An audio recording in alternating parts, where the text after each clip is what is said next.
મારું નામ કેશવી ચુડાસમા છે।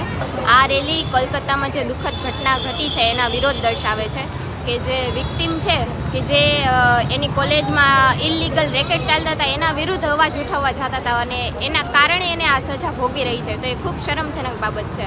આપણો દેશ એવો છે કે જ્યાં નારીઓને લક્ષ્મી સમાન પૂજવામાં આવે છે, તો એ જ દેશમાં આપણી દીકરીઓ સાથે આવો દુર્વ્યવહાર કે ખૂબ દુઃખદ કહેવાય। તો અમે એનો વિરોધ દર્શાવ્યો છે અને માત્ર કલકત્તામાં નહીં, આખા ભારતમાં તમે હમણાં જ ન્યૂઝમાં સાંભળ્યું છે કે બિહાર, ઉત્તરાખંડ કે ઘણા બધા રાજ્યોમાં કેટલા બધા બનાવો અને કિસ્સાઓ સામે આવ્યા છે અને હજુ આ બનાવો બને છે ને એ કેટલા બધા તો બહાર પણ નથી આવતા। તો આ બધાનો અમે સખત વિરોધ કરીએ છીએ ને સરકારને અમારી અપીલ છે કે જલ્દી ને જલ્દી ચુકાદો આપો જેથી વિક્ટિમ છે અને એના માતા પિતાને પણ ન્યાય મળે।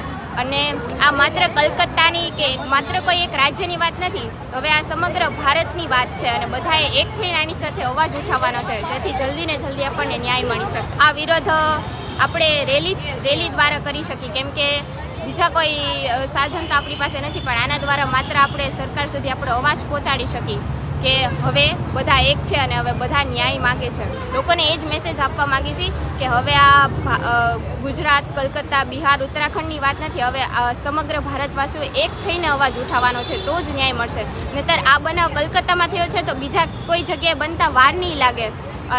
એટલે બધાએ એકજૂટ થઈને પ્લીઝ અવાજ ઉઠાવો જેથી સરકાર આપણને ન્યાય આપી શકે અને વિક્ટિમને પણ ન્યાય મળી શકે।